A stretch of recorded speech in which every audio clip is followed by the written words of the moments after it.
You feel guilty for thinking it, but you already know the truth. You look at your bank balance, you look at rent, you look at groceries, and you wonder if marriage and a baby would be a slow-motion trap instead of a blessing. And the most dangerous part is this. In 2026, a whole group of voices is packaging that fear as a modern philosophy, then handing it to you like it is wisdom. This is not financial advice. This is financial education.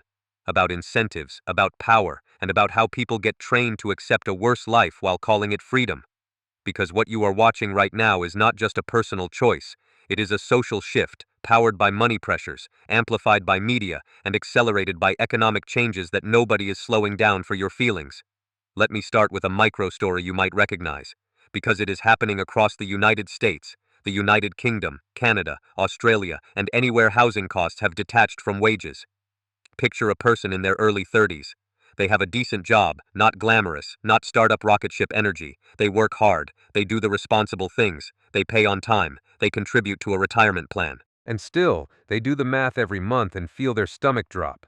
Then they meet someone who sounds confident, someone who speaks like they have studied the future. They say they are not marrying, they are not having kids. They say marriage is just expensive paperwork for people who are trapped. They say kids are an emotional burden that becomes a financial disaster. They say they are protecting their future self. They even phrase it like kindness. They act like anyone who chooses differently is being reckless with their life. And you, who actually cares about your life, you start to doubt yourself. You think maybe they are right. Maybe you are not failing because you are poor. Maybe you are failing because you are not enlightened. That is the psychological trick. Fear gets disguised as status. Now here is the dark part nobody wants to say out loud. Money is not only shaping family decisions, it is reshaping what people believe is morally acceptable. And in 2026, as AI makes many jobs negotiable and housing keeps demanding a king's ransom, the incentives for opting out become stronger, not just for individuals, for the entire culture. So in this video, I want to break down why this no marriage, no kids narrative is spreading, how it attaches itself to real economic pain, and why the real story is not about freedom. The real story is about who benefits from you giving up. Then I want to connect that to what is happening in the broader financial system, because this is not a family issue, it is a wealth and power issue. But first, remember this feeling you have right now, that tight chest when you think about childcare costs, the fear you do not want to admit, the anger when you see stock indices hitting new highs while your household budget feels like it is bleeding out. That contradiction is not accidental, and once you see the mechanism, you cannot unsee it. Now let us go to the first ugly mechanism. If you have ever heard someone say children are a liability, you should ask one question. Liability for who? Because in your personal life, people always start counting the costs and forget to count the returns. They forget the difference between an asset and a liability is not the object. It is the system you build around it. We keep hearing the same logic from people who studied finance a little but never built anything. They treat a child like a monthly drain, like a running expense that always goes negative. But the truth is, outcomes depend on structure, not on feelings. A house is not automatically an asset or a liability. If you live inside it, you pay. If you rent it out and the rent covers the carrying costs, it becomes a cash flow engine. Same building, different math. In human life, kids work the same way. A child can become a long-term investment in human capital, in family stability, in future support networks, and in the kind of resilience that only shows up years later. Or a child can become a catastrophe if you bring them into a broken environment with unstable income, no savings, and no plan. So when someone claims children are always dead, they are not describing reality. They are revealing their mindset. They are telling you they assume they cannot compete. They are telling you they believe life is only extraction. They think the world is a vending machine that you feed with money until it hurts. And here is where 2026 makes this brutally relevant. AI is destroying middle-class career ladders faster than most people expected. It is not just replacing low-skill work, it is replacing the tasks inside higher-skill jobs. Customer support gets automated, document review gets automated, basic coding gets automated, even creative workflows get sliced into faster, cheaper versions. The result is not nobody will work. The result is that more people become underpaid, underemployed, or stuck in roles that do not build upward mobility. When you combine that with inflation's long burn after the obvious price spikes cooled, your purchasing power keeps shrinking. The rates are stable now. Narrative hides the slow damage. Your wages do not catch up to healthcare, rent, insurance, and education costs. Your savings feels like it is melting, even if headlines say the fight is over, and housing makes it worse. In the United States, Britain, Canada, and Australia, home prices have detached from wages so permanently that a generation is learning a new identity. Not homeowners, renters by default. People who plan their lives around moving, renewing leases, and hoping their landlord does not decide to raise the rent like it is a hobby. Now you can understand why someone would fear parenthood. Childcare is expensive. The time cost is brutal. And if your career path looks unstable, you do not feel secure enough to gamble. But the question is not whether fear is real. Fear is rational when your finances are unstable. The question is whether turning fear into a philosophy is ethical. Because if someone says, I am not having kids because I lack the capacity, that is one thing. It is a private decision. But when someone turns that into a cultural religion and attacks people who want families, they are doing something else. They are recruiting you into their surrender. That is not modern wisdom. That is social contagion. And social contagion spreads fastest when the message already matches the pain people feel. Now let us talk about the second mechanism, and it is where the anger should start. The moment you realize how wealth is actually passed in the real world, you will see why children as liability is sometimes just envy with better marketing. In a stable society, families generate long-term support. Older people help with childcare. Younger people build careers. Everyone learns the informal rules that keep you from falling apart. That is how wealth is maintained across generations, not by slogans, but by logistics. Now look at what happens when you lose the ability to compete. When a person's income stops rising relative to costs, they feel threatened. Competition feels like a knife, because every year you fall behind unless you constantly sprint.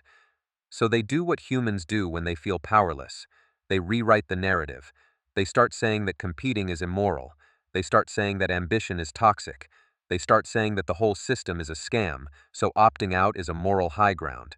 Then they apply that logic to family. Why should I have kids in a world like this, they say. But here is where it gets ugly. Some people do not actually opt out. They transfer costs. They rely on family networks they refuse to acknowledge. They get supported. They share housing with relatives. They use childcare from grandparents.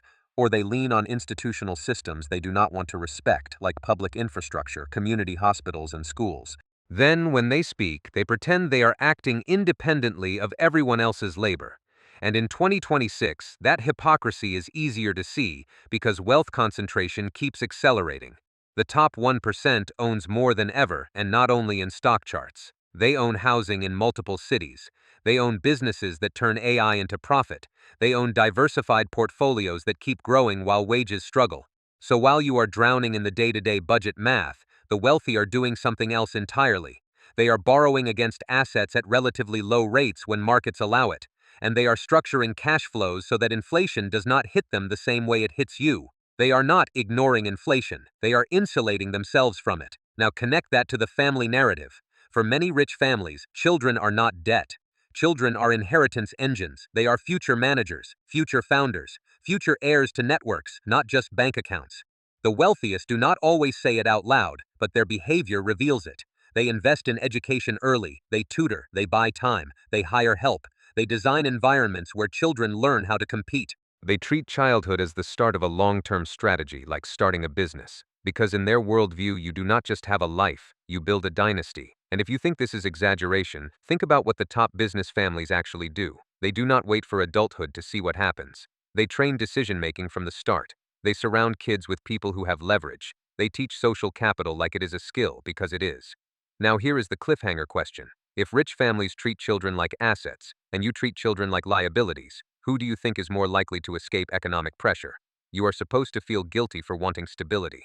Meanwhile, the wealthy are planning for their next generation like it is a project with milestones, and the no kids narrative becomes a weapon because it recruits people who are already under pressure into resignation. It makes the surrender feel sophisticated. So you lose two ways. You lose the future you wanted, and you lose the possibility of building stability. Now let us go to the third mechanism, and this one is deeper than culture.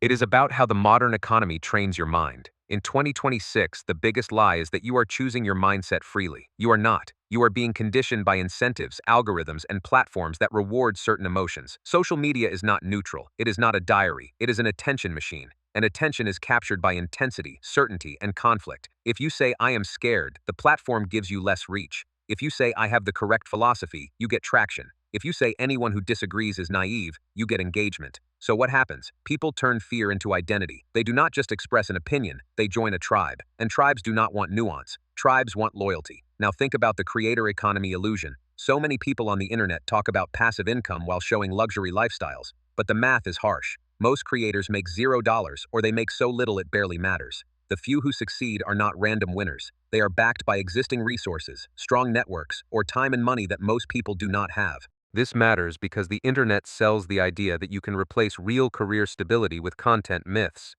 It tells you to gamble your identity on virality. Meanwhile, AI shifts the job market under everyone, so the creators who actually benefit are the ones who are already positioned to win. Then those creators talk about freedom. Freedom from marriage. Freedom from family obligations. But freedom is never free in the real world. It is funded by something. If it is not funded by wages, it is funded by assets, family support, or luck. In many cases, it is funded by a system they do not want to interrogate. Now you might be thinking, fine, so culture is manipulated. But what is the underlying financial mechanism? Here is where the Federal Reserve enters the story, even if you do not like economics. The Fed controls interest rate policy, and interest rates shape the cost of borrowing. When rates were near zero, asset prices inflated rapidly. Housing surged in many markets. Stocks rallied. The wealthy used this to leverage, the poor used it to hope. Then rates rose. Inflation moderated, but the damage to wages and savings remained. Higher rates did not only raise the cost of mortgages, they raised the cost of business financing, consumer credit, and long-term investment horizons. That created a world where borrowing for stability got harder, but owning assets became even more valuable relative to wages. So who benefits? Asset owners, institutions, companies with cash flow, the wealthy. Who suffers? People living paycheck to paycheck, trying to afford rent while planning for long-term costs like childcare, health insurance, and education. They cannot borrow cheaply, they cannot invest aggressively, their choices shrink. So when a person says, we should not have kids, they might be expressing a rational response to risk, but the system still rewards the most aggressive version of the narrative, the version that makes people accept permanent precarity. Because permanent precarity is profitable, it creates a labor pool that can be controlled, it creates consumer demand for essentials, it creates dependence on credit, it creates people who delay big commitments, like marriage, home ownership, and family formation. And a population that delays family formation is a population that becomes older, more expensive to support, and more politically sensitive to retirement promises. Now here is where the retirement crisis makes this terrifying. Social Security funding has been strained for years, and the system is not magically improving. Many countries face similar pension underfunding. That means the future retirement age keeps getting pushed back, and the retirement benefits you expect become less certain. If you are younger and anxious, you might think, then I should avoid kids because I do not want to be trapped. But this logic collapses when you realize that societies that do not reproduce have to compensate in other ways. More immigration, more incentives, or more economic pressure on the next working cohort. None of that is comfortable. So you can see the feedback loop. Economic pressure pushes people into fear. Fear becomes identity. Identity becomes a cultural narrative. The narrative becomes demographic outcomes. Demographics then shape political and economic systems that affect everybody. And here is the part nobody wants to say out loud. If a large enough portion of the population opts out of building families, the labor market changes, productivity expectations change, and the government and institutions respond by shifting costs onto the remaining workers. That shift usually lands on the same people who were already struggling. Now, a pattern interrupt because you need to know how this kind of thinking spreads beyond parenting. Have you noticed how people who promote surrender narratives often also promote enlightened passivity in career? They say, learn less, hustle less, do not compete. They dress it up as self-respect. But most of the time, it is just avoidance. In 2026, avoidance is deadly because AI raises the baseline competence required to stay employed. If you do not upgrade skills, you do not drift, you drop. And once you drop, every month gets harder. Picture a 32-year-old nurse named David. He worked nights during the pandemic. He did the overtime. He did the credential upgrades when his job asked for them. He also spent his evenings learning because he was scared that one day the hospital would change how patient care is delivered. He wanted options. Then he meets a friend who says, stop chasing. Life is short. Do not tie your happiness to money. Also, why have kids when you can barely afford life? David laughs at first. He thinks the friend is just venting. But then David starts noticing something. The friend never takes steps. The friend never invests. The friend never builds resilience. The friend keeps saying modern, but all it looks like is inertia. Now David gets the job stability he wanted, but he still feels fear because the childcare costs keep rising. He is not wealthy enough to be careless. He is not fragile enough to break. He is trapped in the middle, which is exactly where AI and inflation hit hardest. And David asks himself the question you are asking: is having a child just financial suffering? We will come back to David later, because his story does not end with a slogan. It ends with a choice and a realization, and it gets ugly before it gets hopeful. For now, let us talk about the fourth mechanism, and this is the one that becomes truly uncomfortable. Some of the no marriage, no kids narrative is not only about fear, it is about power avoidance. And power avoidance is what weakens people long term. When someone says they are choosing freedom, ask what they are actually refusing.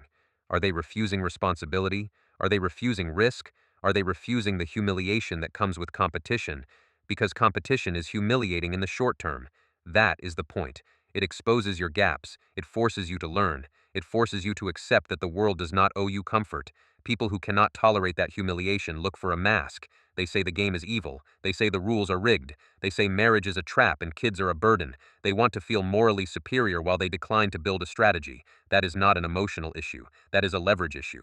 Now connect this to the financial system. In 2026, most people feel like the system is rigged, and it is rigged, but not in the cartoon way, not like one single conspiracy. It is rigged through policy mechanisms and market structure. Interest rate policy changes borrowing costs. Monetary policy affects asset prices. Regulatory frameworks influence which businesses can scale and which cannot. Tax structures reward certain investment types. Wealthy individuals borrow against assets. They can hold through downturns. They can wait for liquidity. Meanwhile, ordinary people cannot borrow cheaply, cannot hedge as effectively, and cannot survive long layoffs. AI increases the speed at which they become replaceable. So it is rational to feel angry, and it is rational to want a safe life.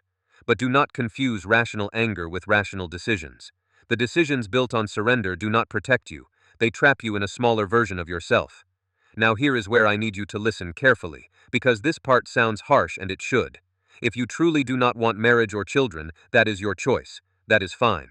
But if your decision is based on the idea that you are inferior, and therefore you should never try to build a future, then you are not choosing. You are accepting a verdict you did not earn. You are letting an emotion decide your long-term fate. And yes, the internet will tell you that the weak are wiser, that it is enlightened to avoid responsibility. But the data about wealth and mobility does not care about your feelings. In almost every real measure of outcomes, the people who build leverage win more often.